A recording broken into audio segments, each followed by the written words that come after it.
Poder Ejecutivo la presidencia, en el Poder Legislativo las dos cámaras del Congreso, que en Colombia se llaman, Colombia es un Congreso bicameral, tiene dos cámaras, y en Colombia se llama Senado, que es la Cámara Alta del Congreso, y Cámara de Representantes, que en otros países se llamaría la Cámara Baja.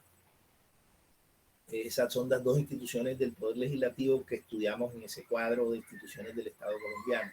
Una institución del Poder Judicial, que es la Fiscalía General de la Nación, y ya con eso van cuatro, una del Ejecutivo, dos del Legislativo y una del Judicial. Y tres instituciones de los organismos de control, que son los organismos de control a nivel nacional en Colombia, que no pertenecen a ninguna de las ramas exclusivamente, sino que son elegidos con participación de las otras ramas, pero luego funcionan de manera independiente, supuestamente, de esa rama, que son la Procuraduría, la Contraloría y la Defensoría del Pueblo. Ustedes debían, en esa tarea, ya todos saben, todos lo hicieron, bueno, todos no, ahorita miramos si todos, creo que sí, ahora no me acuerdo, todos, cada uno debía buscar una noticia referente al aspecto que le correspondió estudiar de la institución asignada,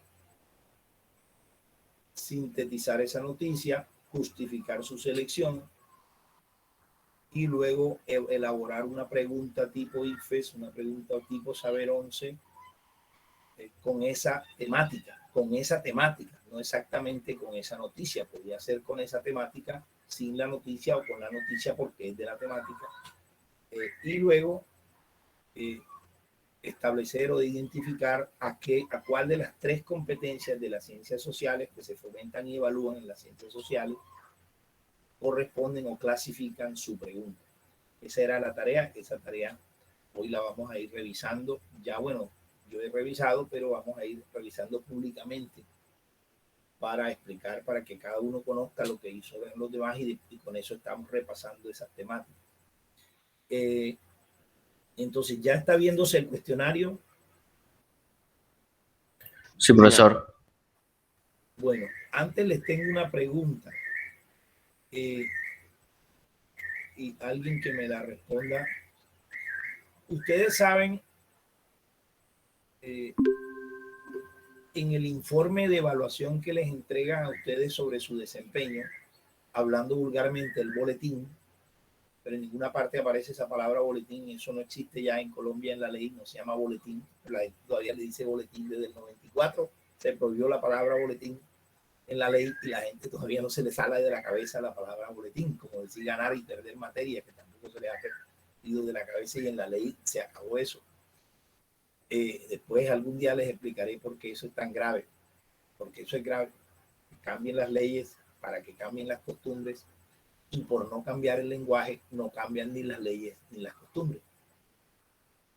Entonces, en el informe de valoración del desempeño de ustedes, ustedes saben en qué parte aparecen los resultados de valoración de desempeño que yo entrego de esta asignatura o que yo supuestamente entrego de esta asignatura, es decir, las notas vulgarmente o calificaciones, eso también es vulgar.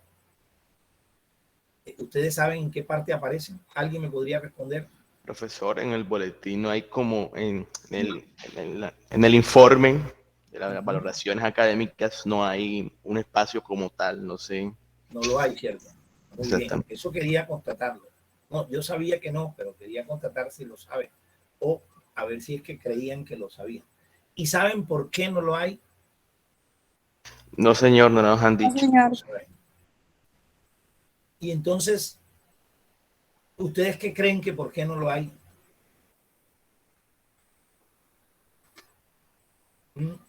¿Será que yo sí las entrego y el colegio no le da importancia? ¿O será que yo las entrego pero el colegio ya me dijo que no van a salir? ¿O será que yo no las entrego? ¿O será que el colegio me dijo que no entregue? ¿O será que yo no entrego porque yo no tomo notas? ¿Cuál será la razón por la que eso no aparece? Profesor, no nos atrevemos a dar una razón. Ya eso... ¿No se atreven o no saben? No sabemos. No sabemos, profe. No la tienen. Pero no les preocupa. Sí. Sí, señor. Y si les preocupa, ¿por qué no preguntan o no se imaginan una respuesta o no me quieren decir la respuesta que se imaginan? Profesor, yo personalmente creo que es porque estamos dando una materia que va más ligada a unas pruebas que nosotros vamos a dar, es para recordar, para tener más conocimiento de esa prueba, y yo siento que como es para repasar lo que ya hemos venido dando a lo largo de los años, yo siento que en este caso no se debería evaluar porque es algo que más que todo nos está ayudando a repasar. O sea, no siento que se vaya a evaluar como tal o que debería ser correcto. Eso es lo que yo siento con las materias que son sobre todo para el repaso de las ICFES, que Bueno, no se deberían evaluar sino para ayudar más que todo. Eso es lo que yo creo. gracias. Carlos iba a decir algo. Carlos Vargas, adelante. Profesor, pero en lectura crítica se aparece en el informe de valoraciones y es también hasta cierto modo un repaso. Ya, bien. Bueno, ¿quién más quiere decir algo? Bueno, veo que algunos opinan que es que no se deben, etcétera. Bueno, la verdad, y deberían saberla porque deberíamos decírsela, pero nosotros les decimos a veces lo que ustedes preguntan, y ustedes deberían preguntar. Ustedes tienen un problema terrible para la vida, y es que no se atreven a cosas, no se atreven. Y en la vida, aunque ustedes se gradúen en el experimental, que puede ser el mejor colegio de Colombia, con las mejores notas y el mejor ICFES, y se ganen la beca para estudiar en la mejor universidad, en la mejor carrera, y se gradúen como el mejor profesional, si no superan su problema de no atreverse, puede que no les vaya bien en la vida, a pesar de todo eso.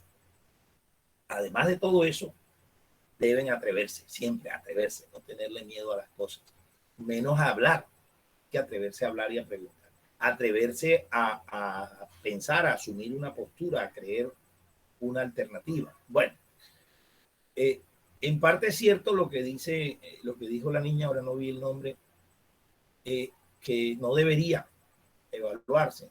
Yo creo que no debería evaluarse ninguna materia, pero otro día les explico por qué. Pero en educación hay que evaluar, pero hay un acuerdo. Por lo menos en mi materia hay un acuerdo con el rector, porque es una materia de repaso, aunque esa no es exactamente la razón, de no entregar informe de evaluación, porque yo sí evalúo, y ustedes lo han visto, yo evalúo, y evalúo para constatar aprendizajes, para constatar desarrollo, para valorar progresos, para valorar procesos, que para eso es que uno evalúa, independientemente de entregar o no resultados. Entonces yo sí evalúo, pero el colegio no me obliga a entregar resultados porque hay un acuerdo y no se entrega. ¿Qué es lo importante ahí? Ahora les voy a decir por qué empecé con esta temática, porque me parece clave aclarar algo que me tiene muy preocupado o confundido y un poco triste. Es que como el Estado evalúa la calidad de la educación con un examen, que eso también es absurdo, pero es así, en Colombia ocurren muchos absurdos, la calidad de la educación en un colegio debería evaluarse con varios instrumentos, entre ellos el desempeño de sus estudiantes en las universidades después que se gradúan, y eso evalúa la calidad de un colegio también. Entre ellos el desempeño de los estudiantes en eventos que los envíen a participar. En muchos países se evalúa la calidad de la educación así también. Ese sería otro instrumento.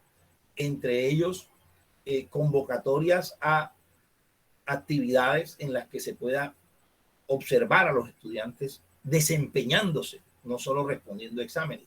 Pero nada, en Colombia se cree solo en el instrumento examen a nivel del Estado, y con un examen que dura medio día se evalúa lo que hace un colegio y lo que aprende un niño en 11 años. En 11 años, con eso se evalúa la calidad. Y eso es tan trascendental que eso determina el ingreso a una universidad, el ganar becas, etc. Y por eso los colegios se ven obligados a entrenar a los estudiantes para ese examen. ¿Por qué se ven obligados a entrenar? Que tampoco sería lo sensato, porque evaluar la calidad de la educación sería con un instrumento o varios instrumentos para los cuales el estudiante se está entrenando desde que entra a preescolar hasta los 11 años mientras está en la escuela, no en momentos específicos de entrenamiento. El hecho de que exista un entrenamiento ya demuestra que hay un desfase, hay una insensatez, hay un problema entre la manera como se enseña, lo que se enseña, la manera como se aprende y lo que se aprende y la manera como se evalúa. Entonces, como la manera como se evalúa es un examen de mediodía y no debe ser, entonces los colegios, para poder estar seguros que enseñan calidad, que forman calidad, crean entrenamientos que son los pre-ICFES. Entonces los entrenamientos también son absurdos, pero son necesarios por lo absurdo de la evaluación.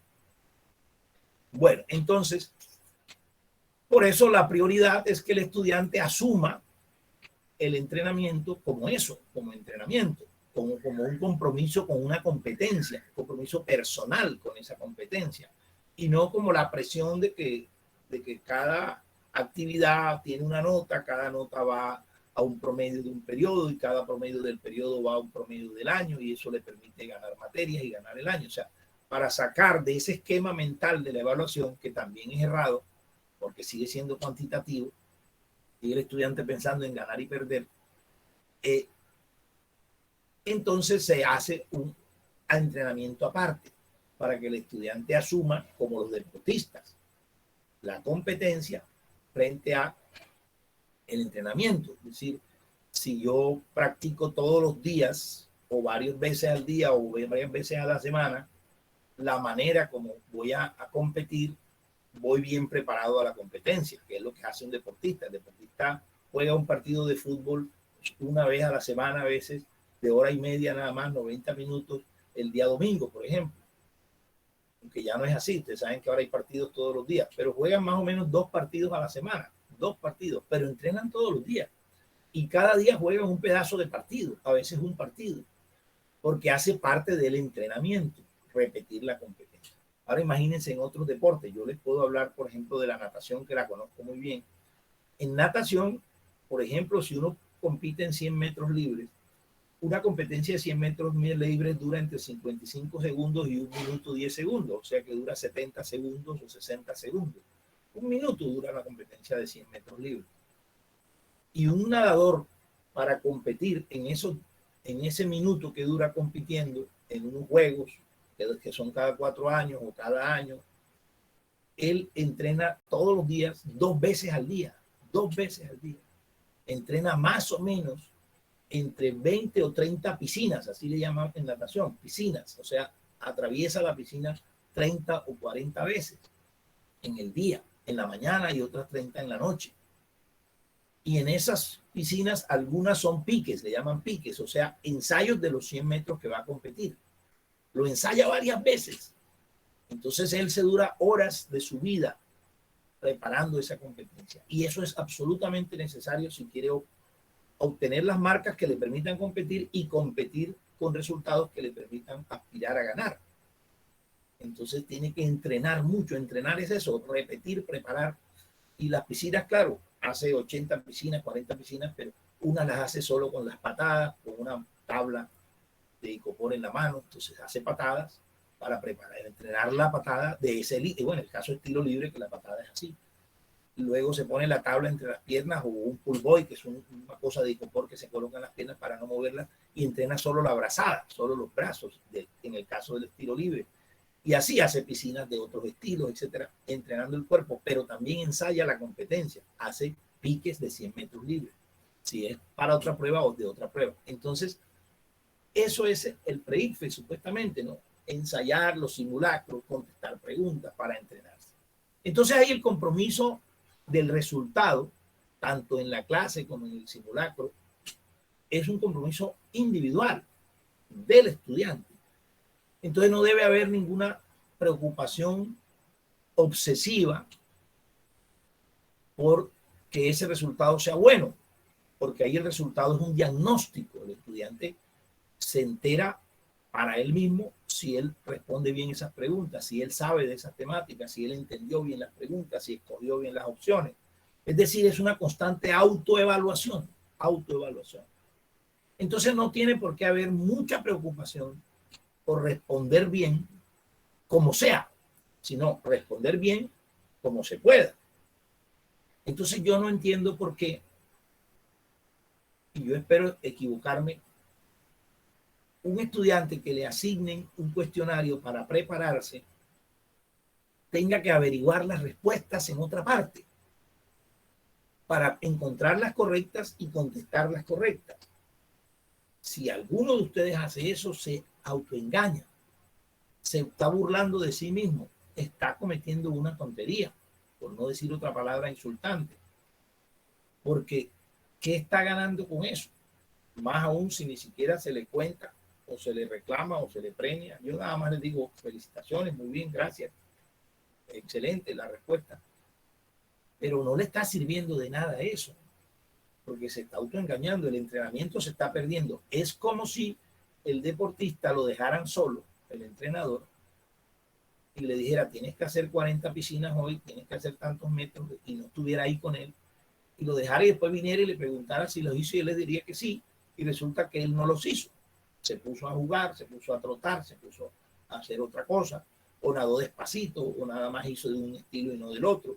En natación eso sería gravísimo, y ese autoengaño sería terrible. Ese muchacho perdería la forma y nunca pondría, como decían en esa época, pondría las marcas, es decir, nunca alcanzaría el desempeño que se exige en ese deporte, igual en atletismo, en todos los demás deportes. O sea, el deportista no puede engañarse a él mismo eludiendo el entrenamiento, porque el entrenamiento es absolutamente necesario para la calidad del nivel de desempeño que le exige la competencia. Entonces, ahí el término competencia no significa lo mismo en que lo estamos usando nosotros. Entonces, en eso consisten estas clases. Entonces, ustedes no tienen por qué, cuando se les entregan cuestionarios, preocuparse por contestarlo correcto. Tienen que preocuparse por contestarlo honesto, no correcto, sino honesto, porque es una autoevaluación, un diagnóstico. Sin contestarlo sin averiguar la respuesta en ninguna parte, sino en su cabeza. Y luego constatar si esa respuesta que averiguó en su cabeza, en su cerebro, en su inteligencia, en su conocimiento, en su experiencia, constatar si lo hizo bien. Y si no lo hizo bien, pensar, escuchar, comprender qué le pasó y asimilar esa experiencia para que no le vuelva a pasar en esa temática. Esa es la esencia de esto. Entonces, yo pues, a mí me encantaría, y espero que sea así, que en los casos en que ustedes, como me he enterado, averiguan la respuesta correcta en el internet. Es que es muy fácil. Si esto fuera de averiguar la respuesta correcta, es facilito. Mire, yo les puedo regalar los correos de los estudiantes del semestre pasado. Yo normalmente cambio de cuestionarios más o menos cada 2 años, cada 3 años. Este es un paso de un año a otro que no cambié de cuestionarios. Y entonces sus compañeros de la cohorte o de la promoción, Instituto Experimental del Atlántico de 11, 2020 o 2020, tienen las respuestas. Entonces nada más sería, si ustedes quieren tenerlas antes, yo les doy los correos y los llaman, lo escriben y ellos le mandan la respuesta. Y ustedes me dan las respuestas correctas siempre. Pero ¿qué pasa ahí? Estamos haciendo la vuelta del bobo, estamos haciendo nada, estamos perdiendo el tiempo. Yo les pregunto y correcto, yo les pregunto y correcto, pero ese correcto no implicó, no significó, no generó, no permitió, no estimuló que usted pensara, recordara, repasara, analizara, investigara. No, implicó que usted copiara. Y entonces ahí el entrenamiento no es entrenamiento. Entonces un boxeador que en el entrenamiento tiene que pelear de verdad con un sparring, o sea, con otro boxeador que no va a ser su rival en la competencia, sino que es un rival prestado, actuado, representado, se llama sparring, que le dice al sparring, déjate pegar, y le pega y le pega y le pega y el sparring se deja. Él cuando vaya a la competencia, el rival no se va a dejar pegar. Y él está acostumbrado a un sparring que se deja pegar y él no le va a lograr pegar porque el sparring no se deja. Y además, el rival le va a pegar más duro y lo va a noquear. Y se engañó. Eso es lo mismo. Si usted se acostumbra en el entrenamiento a responder correcto porque averiguó las respuestas, el día del examen no va a poder responder nada bien, porque usted ese día nadie le va a entregar la respuesta correcta. Y le va a tocar leer bien la pregunta, analizarla, buscar la opción, contestarla, y no está acostumbrado a hacer eso. Pues no lo va a hacer bien, no lo va a hacer tranquilo. Lo más grave, lo va a hacer con miedo, porque en el fondo va a arrastrar un sentimiento de culpa, que no entrenó, que no se preparó. Entonces el miedo no lo va a dejar concentrar. El miedo y la culpa. Y no va a contestar bien la mayoría de las preguntas. Entonces de nada sirvió. Yo entonces me gustaría que si algunos han buscado las respuestas correctas después que yo les doy la respuesta, porque dudan cuando se han equivocado que yo estoy, que yo tenga las correctas, realmente correctas, eso sí, sí es muy bueno, porque eso demuestra que son críticos, demuestra que son acuciosos, que son investigativos, investigaron y pueden encontrar una evidencia, no solo un razonamiento, un argumento que es lo más válido. Dice, profesor, usted dice que la B es correcta, pero la B no es correcta, es la C por esto y esto. Y bueno, yo lo constaté porque después que usted me dijo que esa era la correcta y yo había dicho que era la A, entonces como quedé con la duda, yo investigué las correctas de ese cuestionario. Pero eso para mí es difícil creer que fue así, porque los que habían averiguado cuál era la correcta lo habían hecho antes de decirle yo si lo hicieron bien o no. Entonces eso me hizo pensar, y por eso les dije que no he dormido bien, estoy preocupado y triste si es que algunos de ustedes, o todos, algunas veces o todas las veces, han contestado bien porque averiguan las respuestas antes en vez de analizar y buscarlas en su cerebro. Porque si lo hacen, lo encuentran facilito. Las respuestas se encuentran en internet, de algunos cuestionarios, en sus compañeros de promociones anteriores. Pero no tendría sentido. ¿Por qué lo harían? A autoengañarse. Si ustedes cuando sacan el correcto ahí, yo lo anoto, pero para mi evaluación. Pero yo no entrego informes. Por eso comencé a preguntarles de eso, para ver si era que creían que yo entregaba informes y por eso se preocupaban por contestar correcto como sea. Mire cómo está este país, porque mucha gente hace las cosas como sea, con tal de hacerlas. Entonces roba, es corrupta porque hace las cosas como sea, con tal de conseguirlas. Entonces, nosotros en la educación estamos tratando de formar ciudadanos, porque eso es lo que tratamos, para un futuro que en este país la mayoría de los líderes que lleguen al poder no hagan las cosas como sea. Y por eso los tratamos de entrenar que las hagan como debe ser, no como sea. Entonces, por eso el primer día uno les dice, es autoevaluación, contéstenla con lo que saben. Entonces, quería decirles esto, pierdo tiempo de clase, pero es clase también, porque estoy preocupado y triste de pensar que eso es posible, nada más de pensar que eso es posible.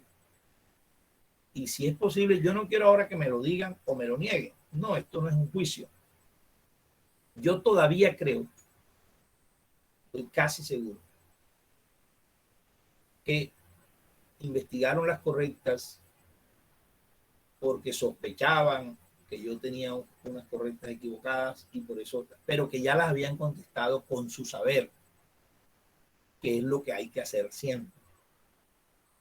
Pero si no es así, quería aclararles que no están engañando a nadie, que se están engañando ustedes mismos.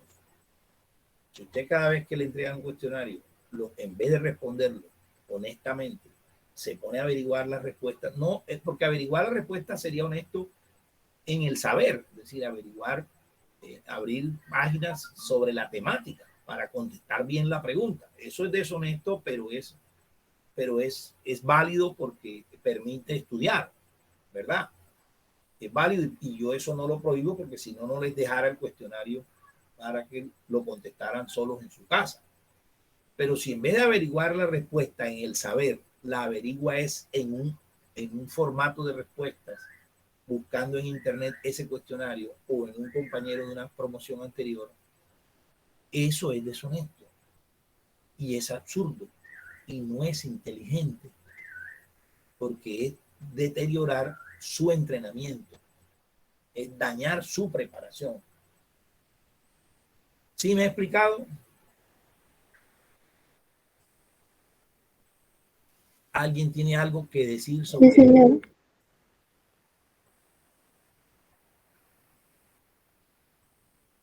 ¿Alguien tiene algo que decir sobre esto?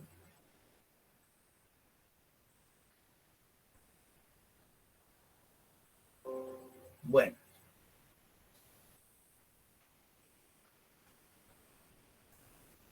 Este cuestionario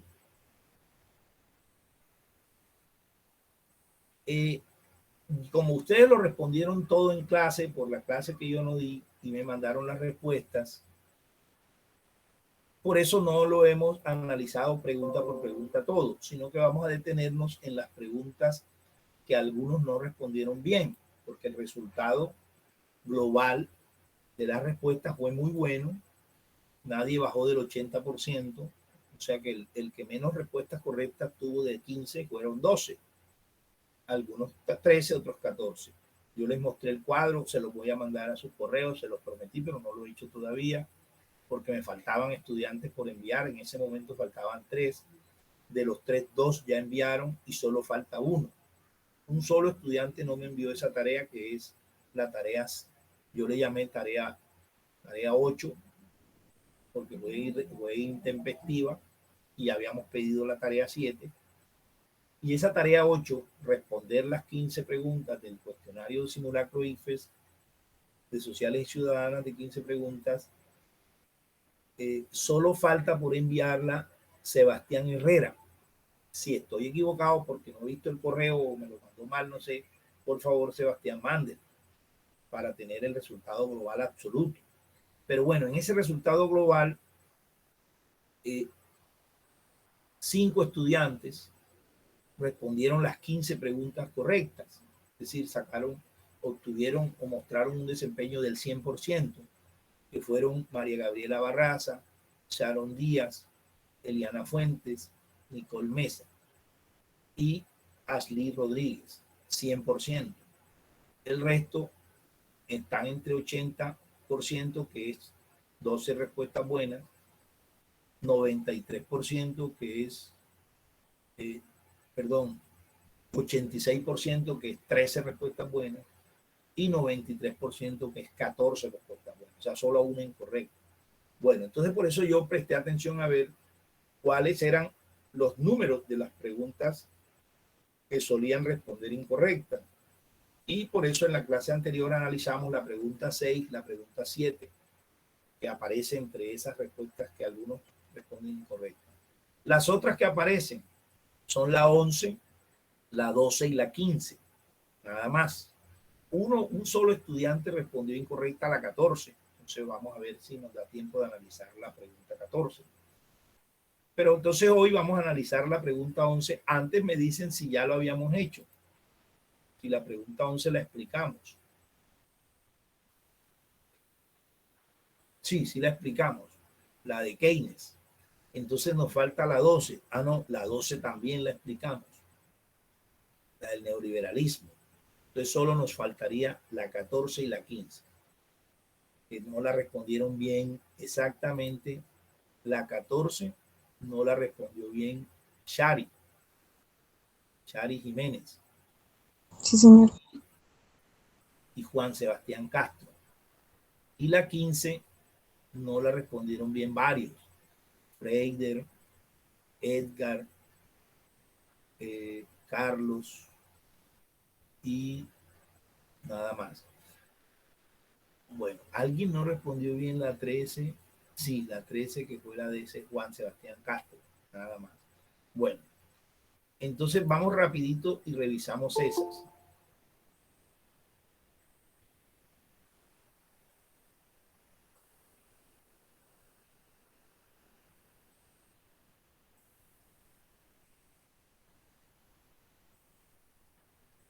Entonces la 13 dice, la tutela es un mecanismo importante de la Constitución colombiana porque la respuesta que tenemos como correcta es la D.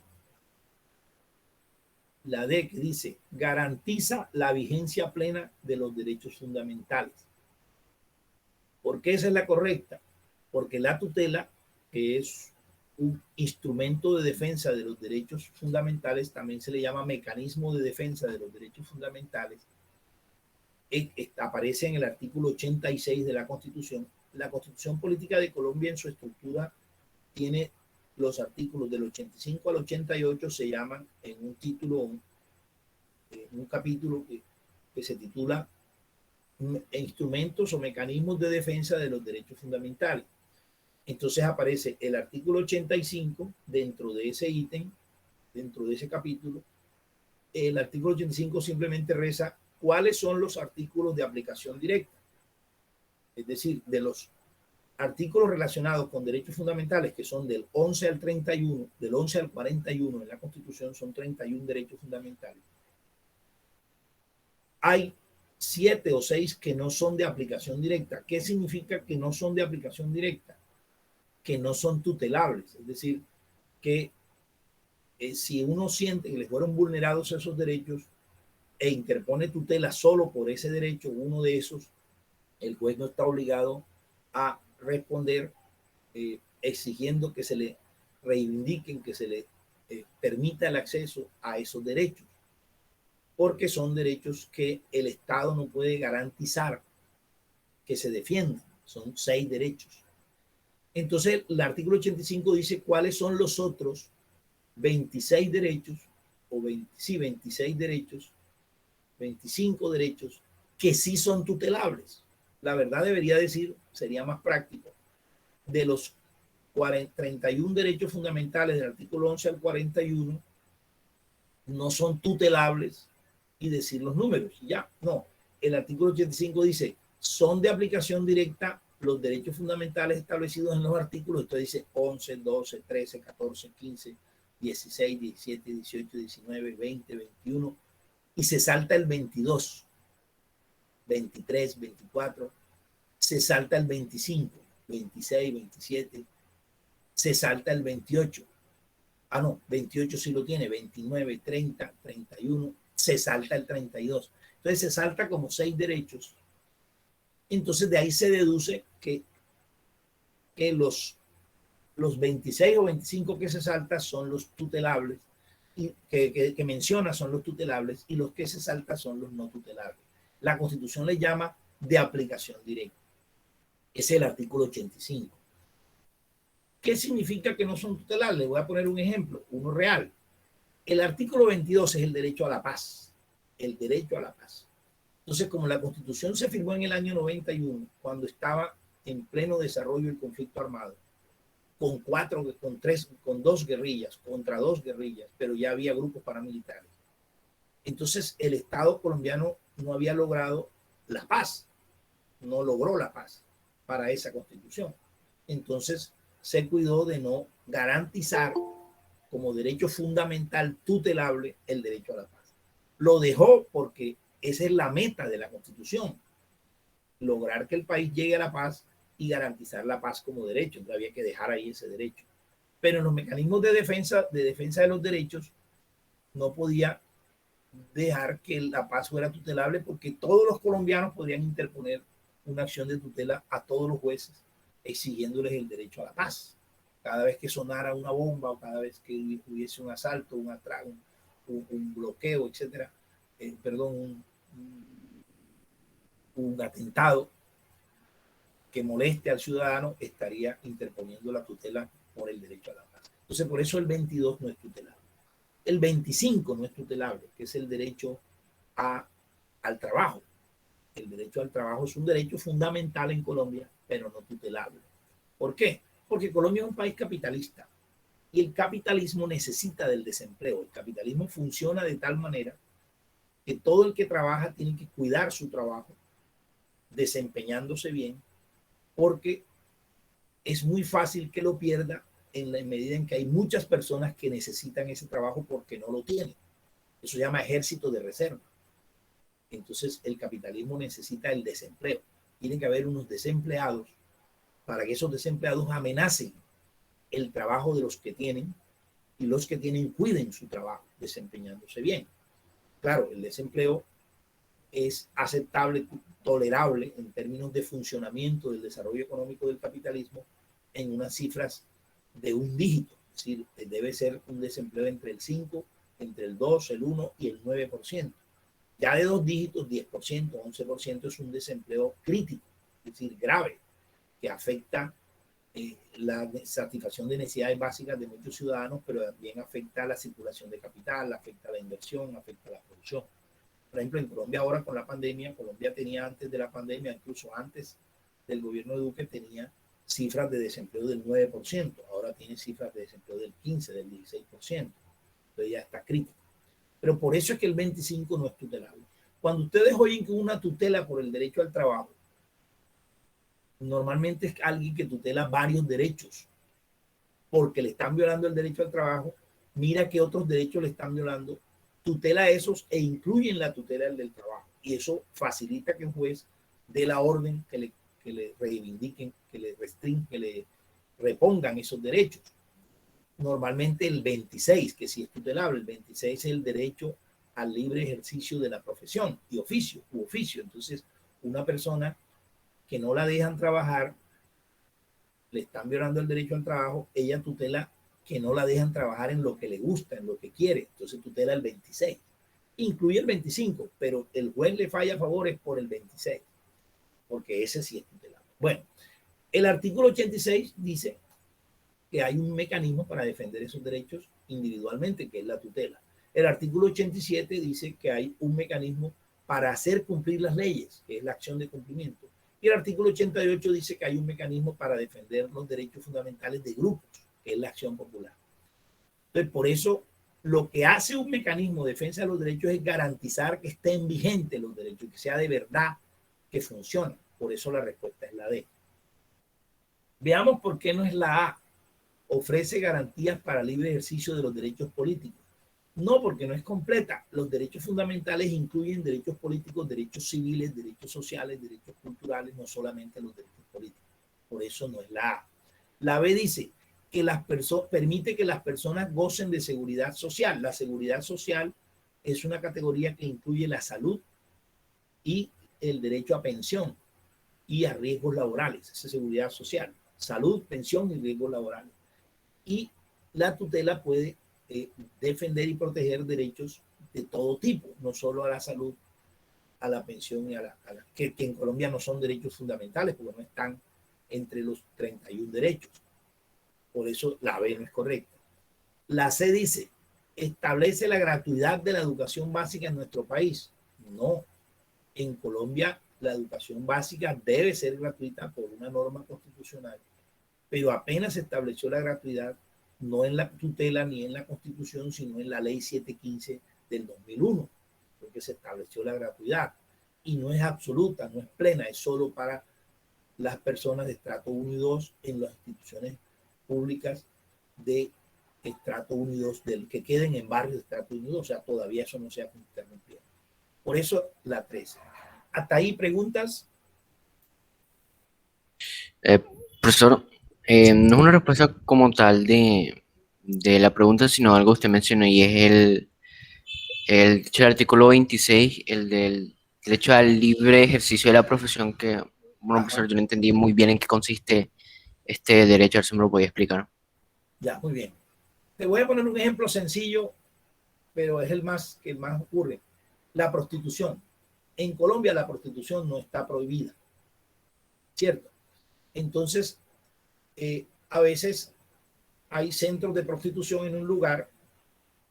La prostitución, en el caso de la prostitución femenina, se promociona con el cuerpo. O sea, la mujer se coloca afuera del establecimiento para que la vean vestida de manera llamativa o provocativa, para que se acerquen los hombres y quieran tener relaciones sexuales con ella y pagarle. Esa es la prostitución. Entonces a veces ocurre, y eso en Colombia se puede hacer, pero a veces ocurre que se instala un servicio de esos en un lugar residencial o cerca a un lugar residencial o cerca a un colegio. Entonces hay ciudadanos que sienten que ese espectáculo que llaman, esa exhibición de las mujeres ofreciéndose va contra la moral de la del barrio y está generando un mal ejemplo a los niños. Entonces esas mujeres reclaman a la ciudad, a la policía, que en el plan de ordenamiento territorial de esa ciudad, no aparece que ese barrio, que esa calle pueda ser para comercio y mucho menos para comercio sexual. Entonces viene la policía y desaloja a esas muchachas del lugar porque están violando el POT y están alterando la moral, etcétera. No las desaloja porque la prostitución esté prohibida, sino porque en ese lugar no se puede exhibir. Esas muchachas pueden interponer una acción de tutela porque esa es su profesión y oficio. Se les está violando el derecho a ejercer su profesión y oficio, que es ser prostitutas. Entonces ellas interponen la tutela y el juez debe ordenarle a la alcaldía, que ordenó a la policía desalojarlas de ahí, que les busque un lugar donde sí puedan exhibirse y no alteren el POT, el plan de ordenamiento territorial, ni generen incomodidades o inconformidades en la ciudadanía porque no esté cerca de una zona residencial o de un colegio. Entonces, normalmente cuando eso ocurre cada rato, el juez falla a favor de las personas, de las prostitutas, por decirlo, porque realmente se le está violando el derecho al ejercicio de su profesión u oficio. Porque cualquiera dice, no, trabajen en otra cosa. Porque ellas cuando es así interponen la tutela y el abogado que las ayuda y redacta dice que le están violando el derecho, el artículo 26 y el 25 siempre colocan, porque le están violando el derecho al trabajo. Pero como el derecho al trabajo no es tutelable, si solo colocaran ese, el juez les negaba la tutela. Entonces colocan el 26 porque sí es tutelable. Porque en Colombia no es tutelable el derecho al trabajo y porque les pueden decir, bueno, les están violando el derecho al trabajo como prostitutas, pero ustedes pueden trabajar en otra cosa, les pueden vender agua, pues les dicen así. Entonces, por eso se tutela el otro porque ya dicen, no, es que ese es nuestro oficio, nuestra profesión, nos lo están violando. ¿Sí? Entonces,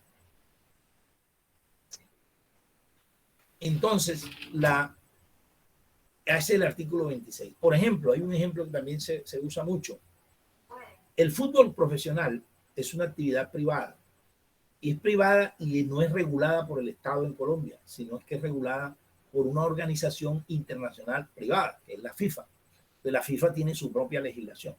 En la legislación de la FIFA existe una normatividad que indica, por ejemplo, la existencia de la propiedad de los equipos sobre los jugadores.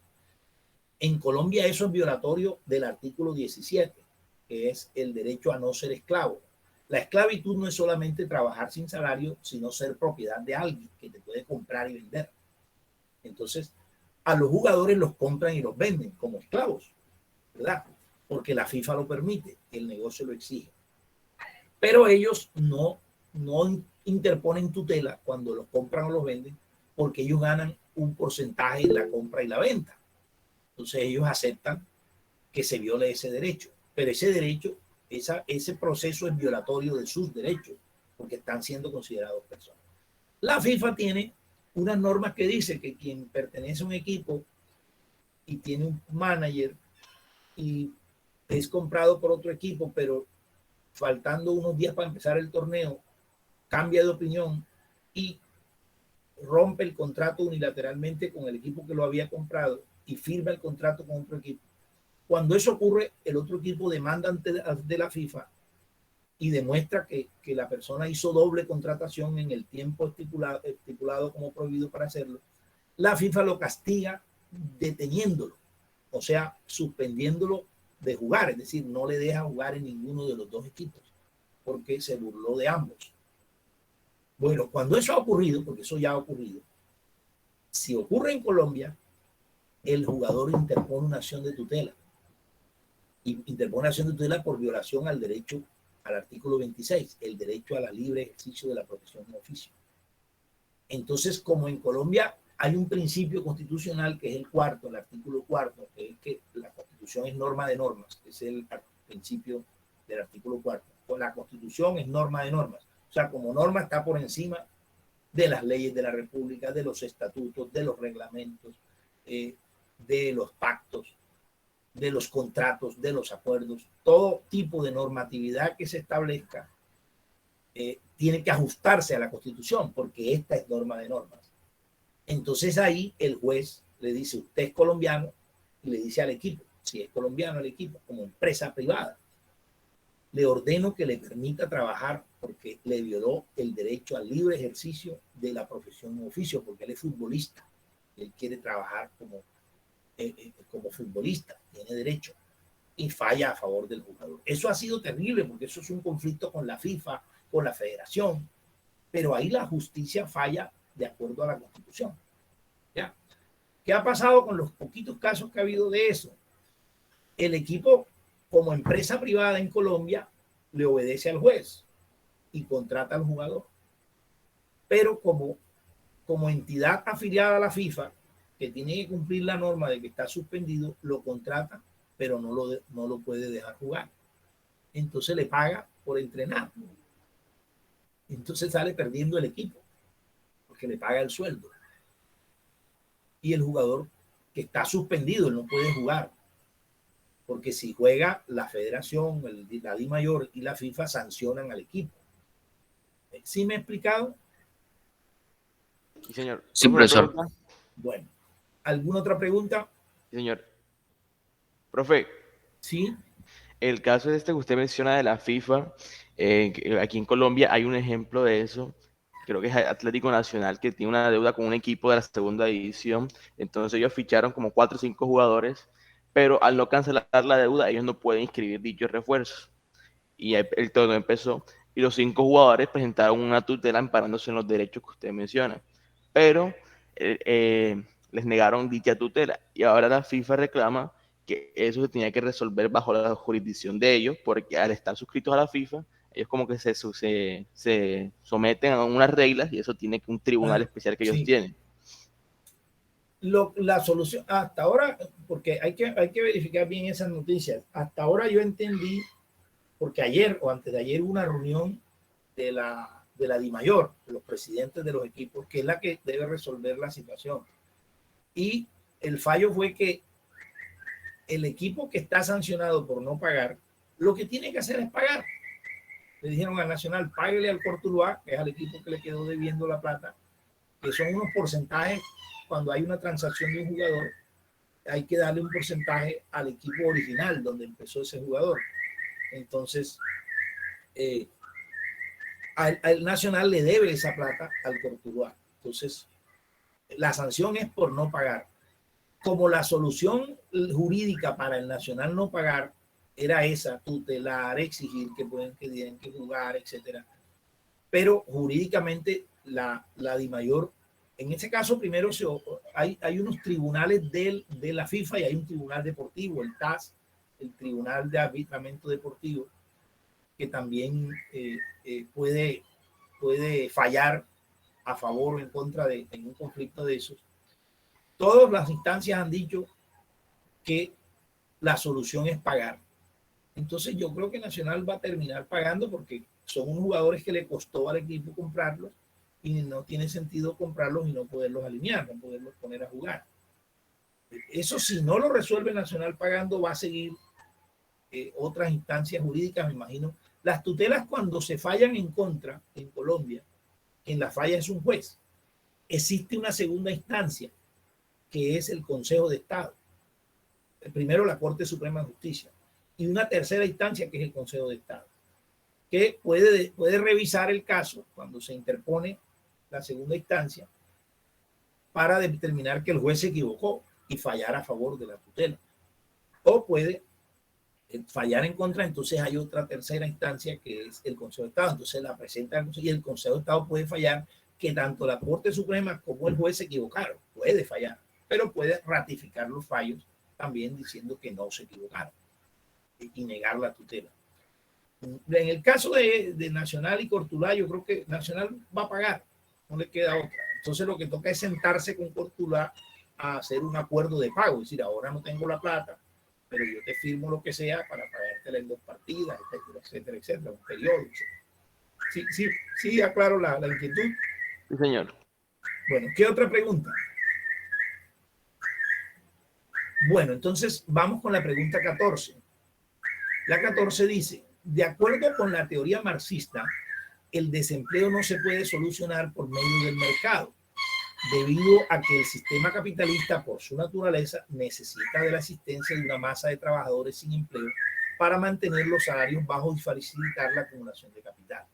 Desde esta perspectiva, la solución al desempleo estaría en...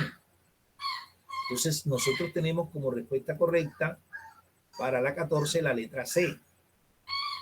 La letra C dice, el desarrollo de una revolución social que transforme el sistema económico. Esa es la correcta. Veamos por qué no es la A. Bueno, aclaro, ahorita yo les decía que el capitalismo, el desempleo es necesario en el capitalismo para que exista un ejército de reserva. La introducción a la pregunta le faltó decir eso. Hay otras razones, ya. Una de las razones es los salarios, es decir, a la persona, una persona que supiera que si no la contratan, no hay quien la reemplace, exigiría un salario altísimo y tendrían que pagárselo porque no hay quien la reemplace. En cambio, los salarios todo el mundo los acepta. Ustedes saben que los salarios muy pocas veces los establece el trabajador. Eso de pronto en el arte, en el deporte, dice, no, yo valgo tanto, yo cobro tanto. Un cantante que usted quiere presentarlo en un concierto, en una caseta, quiere presentarlo porque con él es que puede vender boletas. Usted no va y le dice, yo pago tanto por presentación. No, él dice, yo cobro tanto por presentación y se le paga. Pero los demás trabajos no es así. Los demás trabajos, usted lo contrata y le dice, aquí ese cargo se paga con este salario. A veces hay negocios porque hay desempleados. Hay personas con el mismo perfil que también quieren ese trabajo y si usted no acepta ese salario, ellas sí lo aceptarían porque a cambio de estar desempleado, mejor un salario impuesto. Entonces es cierto también lo que dice la pregunta. Esa es otra de las razones por las cuales se necesita el desempleo. Mantener los salarios bajos. Y los salarios bajos permiten más alta rentabilidad, que es la ganancia del capitalista, que es la manera que le permite acumular capital. Eso también, bueno, ahí lo dicen en el lenguaje marxista, pero en la práctica es así. Porque voy a decir es tener más capital para reinvertirlo, no solo acumularlo. El capitalismo funciona también porque el capital no se acumula, sino que se reinvierte para el crecimiento económico, para más empresas.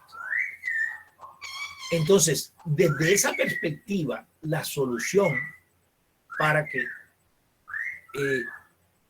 los salarios no sean tan bajos, para que no exista el desempleo, es que no haya capitalismo. Es una revolución, y la revolución lleva al socialismo. En el socialismo, el principio del socialismo es el pleno empleo. En el socialismo el trabajo es una riqueza social, no una riqueza económica. Entonces se crean empleos para que la gente tenga trabajo toda la gente esté ocupada. Así los empleos no sean rentables, porque el concepto de rentabilidad no existe, porque supuestamente no existe la empresa capitalista. Existe la rentabilidad social, o sea, existe un Estado que administra la economía y ese Estado, la rentabilidad de la actividad económica es para reinvertirla en servicios sociales, o sea, en que la salud, la educación sean gratuitos. Entonces, por eso el Estado le interesa es que haya trabajo, aunque este no sea rentable. Entonces, trata de que haya pleno empleo, que todo el mundo tenga trabajo. Por eso hay que hacer la revolución para que no habría desempleo, sería la respuesta. ¿Por qué no es la A? La A dice, la ampliación de los puestos de trabajo por un acuerdo entre sindicatos y empleadores. Esa no es la correcta porque, primero porque no es viable, no es posible. Es decir, si el Estado interviene, si la empresa amplía los cargos de trabajo, pierde su sentido como empresa capitalista, porque en la empresa no se crean trabajos por crearlos, sino porque sean necesarios para la producción del capital o de la ganancia. Entonces, las empresas no negociarían nunca con los sindicatos o empleadores con sindicatos para decir, bueno, vamos a crear más trabajo para que no haya desempleo. Por eso no es la correcta, no es la solución. La B dice, la intervención del Estado como agente regulador de la economía. Ese creo que es donde se equivocaron algunos, porque esa es una posible respuesta. El Estado interviene, pero el Estado puede regular la economía de distintas formas. Ahí no dice exactamente en una que solucione el desempleo. El Estado regula la economía con normas, con la administración del espacio, con el cobro de impuestos, con el establecimiento de leyes, etcétera, no necesariamente para solucionar el desempleo. Y la D dice, la aplicación de ajustes a leyes de mercado para que garanticen el pleno empleo. El pleno empleo no es compatible con el mercado. Las leyes de mercado es que la economía se mueve gracias a la oferta y la demanda para generar ganancias. Y las ganancias se obtienen de acuerdo a la racionalidad del empleo. Si yo tengo empleos racionales que me permitan obtener ganancias, es que la empresa funciona. Si yo tengo empleos para que todo el mundo tenga trabajo, que ese es el pleno empleo, en la lógica del capitalismo y del mercado, eso no es racional, eso es irracional. Crear empleos para que todo el mundo tenga trabajo. Entonces, imagínense que usted en su casa pone un negocio de fritos para vender arepas, nada, etc. Que compra el freidor, compra el aceite, compra la masa, y su esposa y usted hacen las arepas y las venden, ¿verdad? Entonces le ponen un precio que les permita recuperar la inversión. Su preocupación es, entonces, si venden mucho y hay mucha gente que hace fila, entonces usted contrata a un sobrino para que, y usted saca la cuenta cuánto le pago al sobrino, porque hay gente que se aburre esperando porque usted solo y la esposa no alcanzan y se va y compra en otro lugar. Entonces usted, antes que eso ocurra, contrata al sobrino y ya la gente es atendida. Entonces usted saca la cuenta si vale la pena pagarle el sueldo al sobrino recuperando las ventas de la gente que se aburría esperando, y solo así lo contrata. Porque el sentido es la rentabilidad. Pero si el sentido fuera el pleno empleo, entonces usted se inventa que el hermanito, el otro sobrinito, va a entregar las empanadas y va a colocar una sobrinita que va a saludar a los clientes cuando lleguen. Le va a decir buenos días, bienvenidos y tal. Entonces le paga un sueldo a cada uno, porque usted quiere que todos tengan trabajo. Le ponen un ejemplo. Entonces cuando saca las cuentas, resulta que la rentabilidad no existe porque se gasta en la inversión, gasta mucha plata en salarios. Y por eso la respuesta no sería leyes de mercado que garanticen el pleno empleo, porque el mercado exige leyes que garanticen la rentabilidad. ¿Preguntas? No, señor. Bueno, y la pregunta 15 dice, para medir el impacto de un tratado de libre comercio en la economía de un país, se debe buscar y comparar información acerca de. La pregunta 15, la respuesta es la D. La D dice, los niveles de producción industrial, agrícola y de bienes y servicios antes y después de la entrada en vigencia del tratado. Esa es la correcta. ¿Por qué? Porque cuando se firma un tratado de libre comercio, como es un proyecto que se lleva a cabo con el tiempo, hay que evaluar qué tan bueno es, que es medir el impacto, en qué le sirvió a la economía ese tratado. Porque el tratado se hace para que entren mercancías libremente del otro país y el país pueda meter mercancías de él en el país con el que se firma el tratado. Cuando eso se comienza, esa circulación de mercancías, supuestamente hay más calidad, hay mejor oferta, hay mejores precios, entonces hay más compra, entonces hay más circulación de capitales, hay más empleo, y ese es el impacto. Entonces, ¿cómo se mide el impacto? O sea, aquí la pregunta es, ¿qué información se busca para medir ese impacto?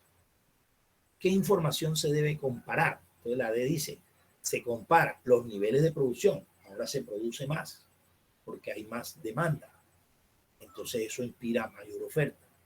¿Dónde? En la agricultura, en la industria, en los bienes y servicios, o sea, en la oferta de servicios, que no es agricultura ni industria, comunicaciones, transporte, comercio. Esos son los servicios, que son el sector terciario.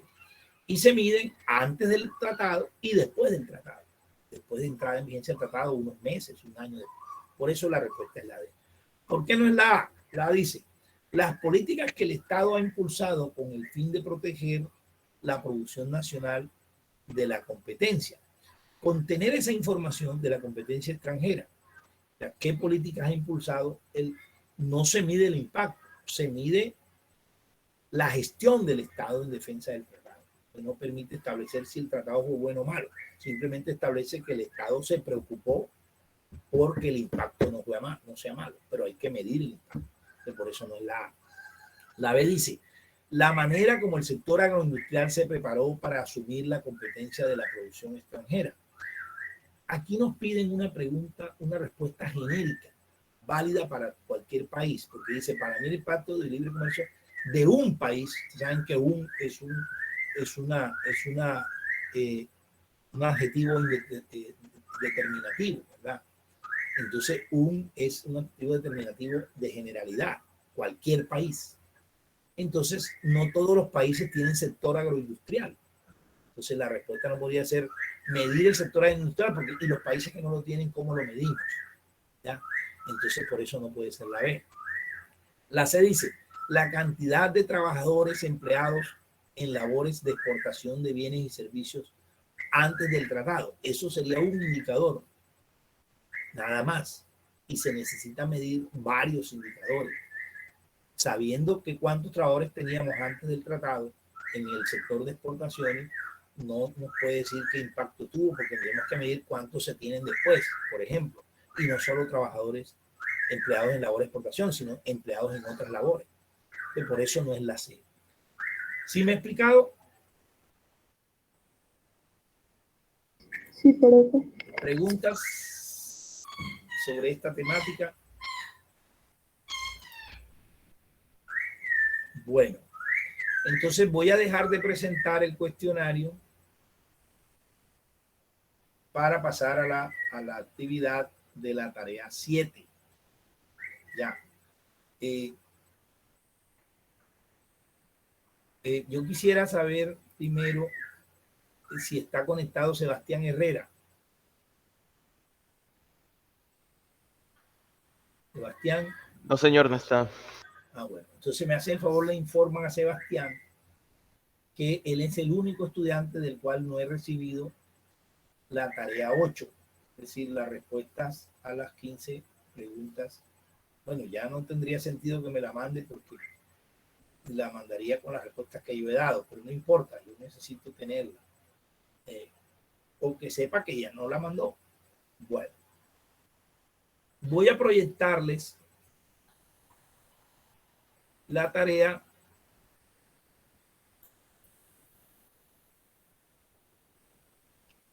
Profesor, Sí.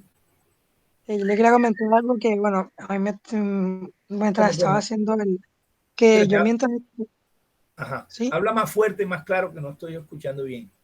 vale, que yo mientras estaba haciendo, a mí me tocó la competencia esta de las inhabilidades e incompatibilidades de la Contraloría General. Ajá, En la sección del cuadro que usted mandó hubo un pequeño error, pero esos errores que, o sea, cambian todo el sentido del texto. ajá, Y es que en el cuadro ese le faltó una coma, ¿cierto? Y esa coma era fundamental porque justamente era, puede remitirse a ese para mostrarles sí, claro, claro, específicamente claro, cuál es. cómo no. Déjame ver, eso está en lecturas. No, ahora está esto lento para abrir la carpeta. Sí, los contenidos en el cuadro son contenidos a veces pegados de las normas o de los libros y uno luego los revisa, los redacta, los sintetiza, le amplía o le quita. Pero en ese proceso puede uno omitir o cometer errores de redacción. Eso es válido. Y eso hay que revisarlo más entonces. Pero bueno, que ustedes también lo revisen y se den cuenta. Lástima si se dan cuenta después porque pasa eso que tú estás diciendo, quita el sentido. Déjame y ahora proyectamos el cuadro en vez de... Yo iba a proyectar alguna tarea de ustedes, pero entonces voy a proyectar primero el cuadro. En este caso sería cuadro de instituciones definitivo. Espero que sea este. Sí, voy a abrirlo y sí, este es. Y lo proyectamos.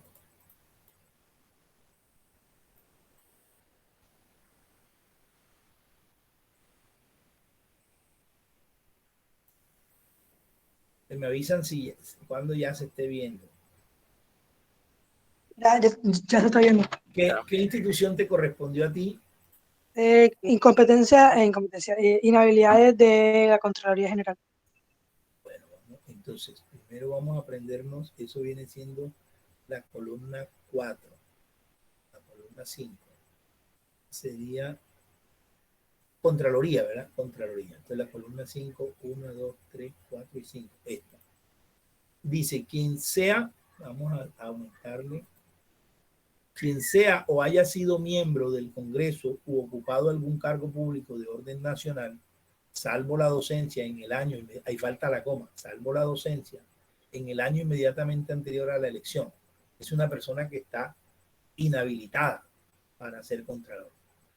Quien haya sido condenado a pena de prisión por delitos comunes. Ahí caben las dos expresiones, inhabilitado e incompatible, porque también si es condenado al momento de estar ejerciéndolo, entonces es incompatible porque se va preso.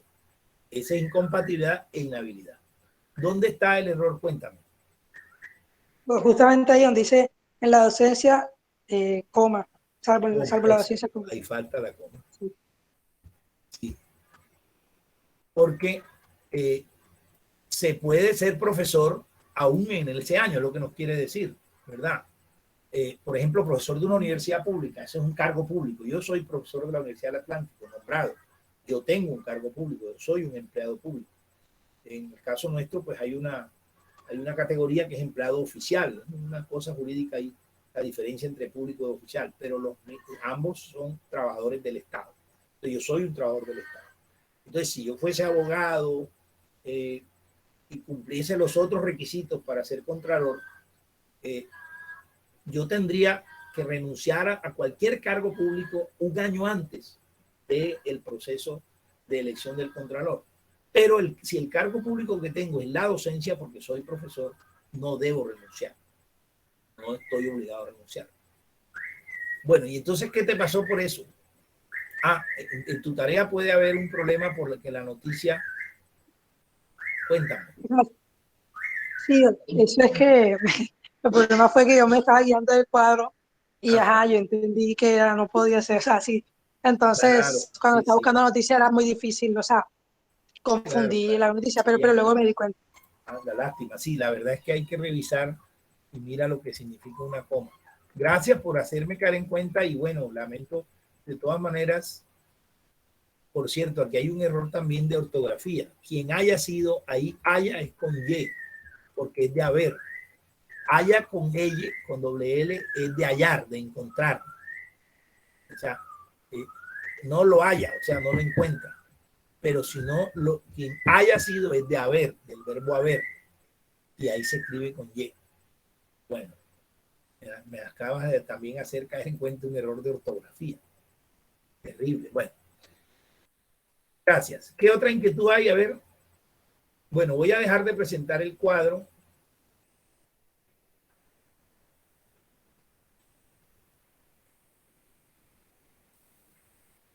Y voy a abrir. Yo estaba abriendo.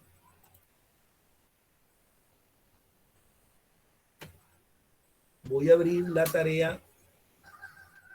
Esperen un momentico que también tengo que abrir.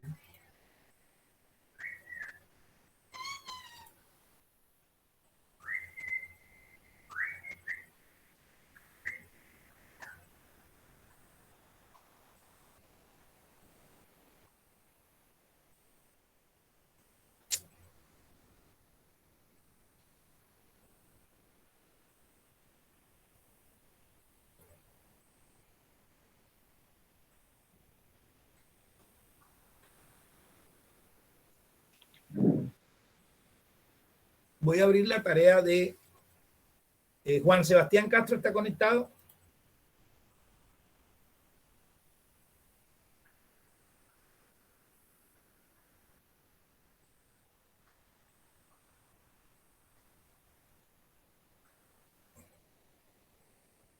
No, profe. No está conectado. Porque es que voy a mirar las tareas en orden de instituciones. Entonces voy a comenzar por presidencia. Entonces quería mostrar la tarea de Juan Sebastián. ¿Y Marta Herrera está conectada? Sí, señor. Bueno, te voy a abrir la tarea de Marta.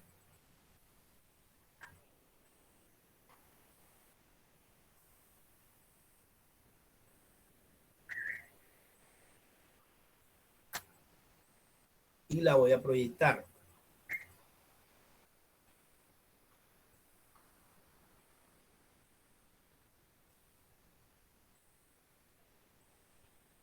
Pues me dicen cuando ya se esté viendo.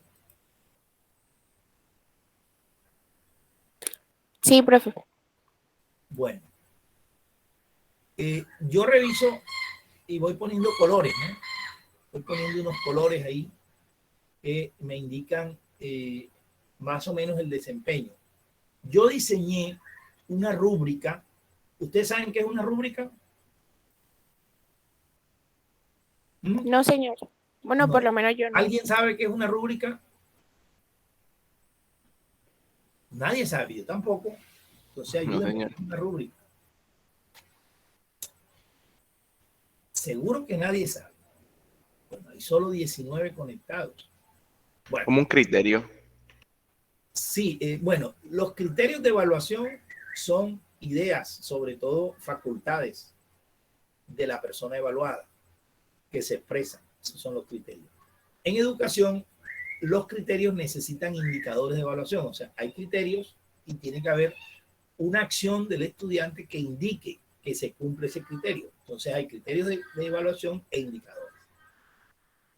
Y la rúbrica es un instrumento, en este caso de Excel, que se podría hacer antes de que existiera el Excel, se hacía en una tabla normal, en un cuadro, donde se registran cuantitativa y cualitativamente los criterios y los indicadores. Y luego que se registran los criterios e indicadores, se registran los resultados, es decir, las valoraciones cuantitativas de desempeño, es decir, los conceptos evaluativos del profesor sobre el desempeño de cada estudiante. Como a veces se usan varios criterios y varios indicadores, entonces la rúbrica permite establecer promedios de desempeño.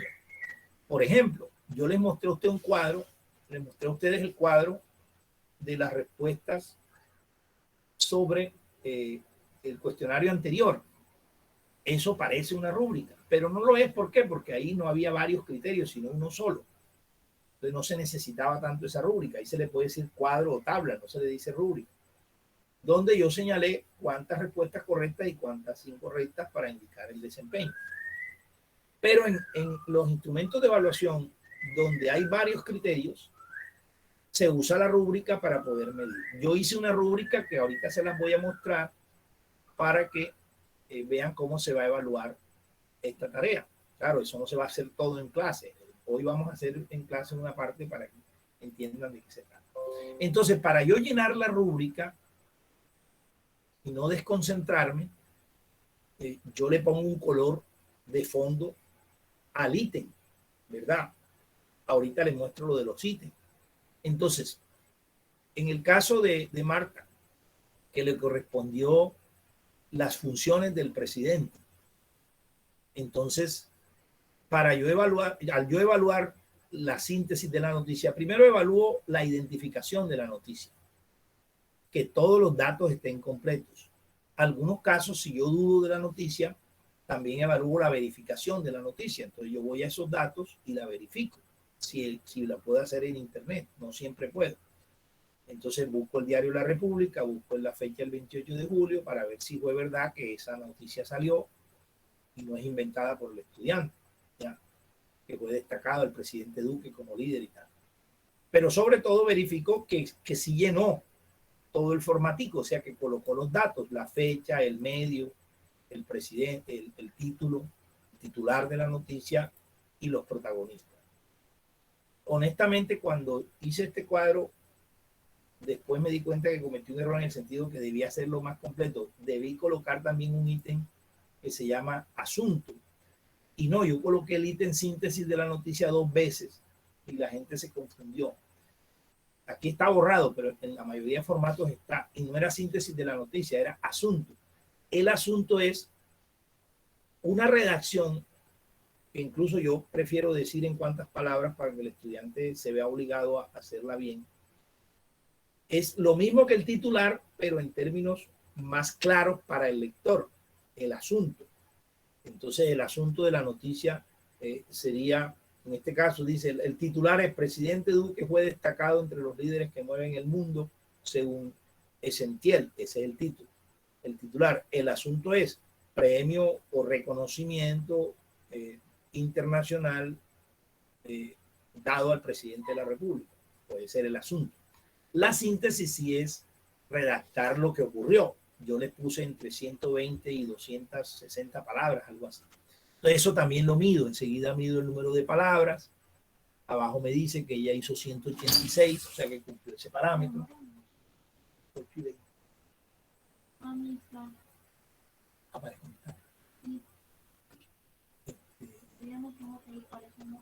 Ah, no, ya terminé. Dile que yo la desconecto ahora. Entonces, ahí miro el asunto, y luego leo la noticia. Si no tiene errores de redacción y cumplió y deja una idea clara, yo lo pongo en verde oscuro como está. Y eso en ese ítem le pongo el 100%. Luego, argumentación de la selección de la noticia. Entonces, ahí el estudiante en menos palabras, creo que yo coloqué 60 palabras, algo así. Un mínimo y un máximo, ahora no me acuerdo. Bueno, yo tengo ese dato aquí. No, eso se llama, ese archivo se llama formato. No, ese archivo que sería aquí. Formato séptima tarea. Ese archivo dice, esta clase es de 7 a 7:40 y de 8 a 8:20, ¿verdad? Sí, señor. Ya me pasé, son las 8:30. Bueno, entonces voy a terminar de explicarles nada más el formato. Entonces, en el formato de la tarea,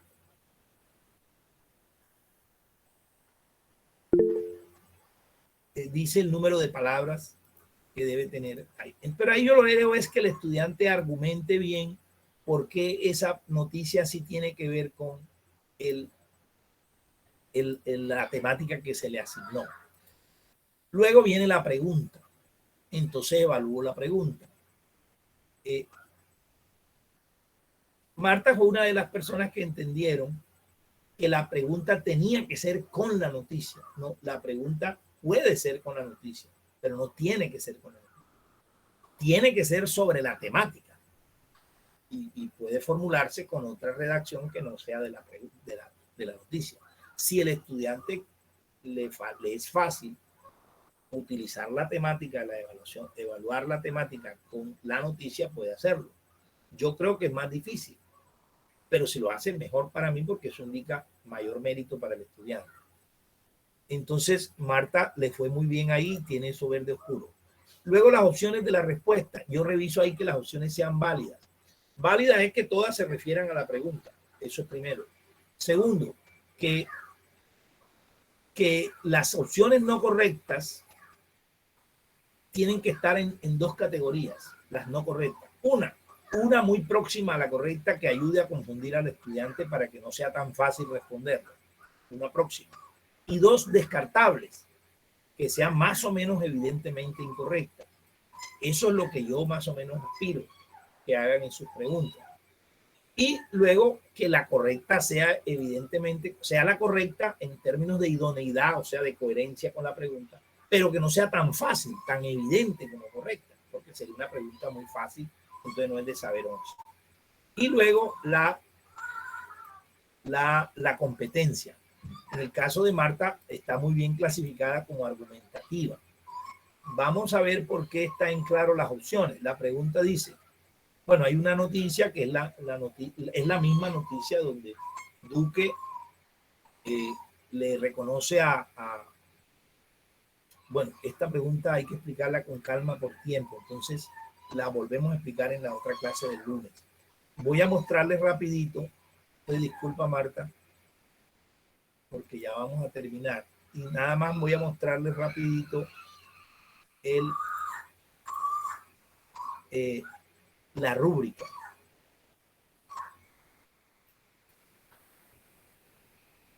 Esta es la rúbrica. Me dicen cuando se vea. ¿Ya se ven? Bueno, miren. Estas son las columnas. Identificación de la noticia, o sea, que estén todos los datos. Pertinencia de la noticia, o sea, que la noticia tenga que ver con la temática. Argumentación de la noticia. Es la redacción corta donde dice por qué la seleccionó, demostrando que tiene que ver con la temática asignada.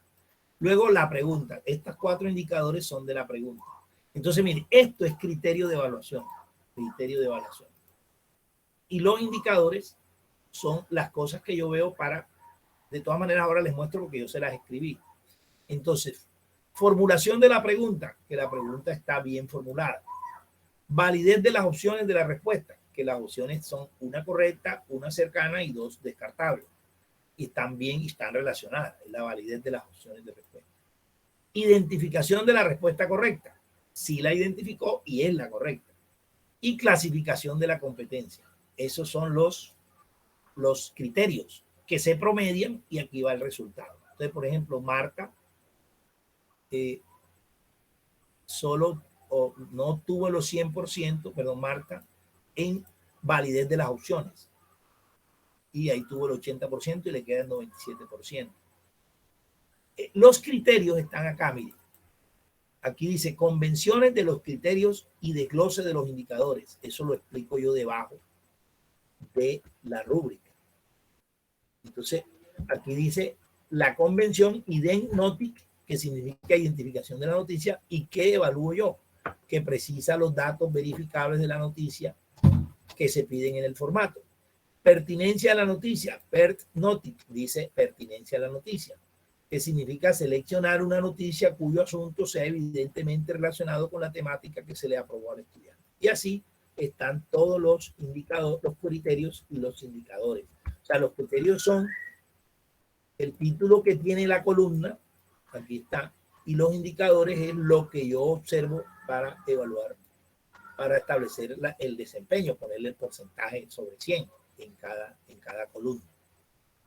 ¿Sí me he explicado? Sí, señor. Bueno, vamos a dejar hasta ahí por tiempo. ¿Alguna pregunta?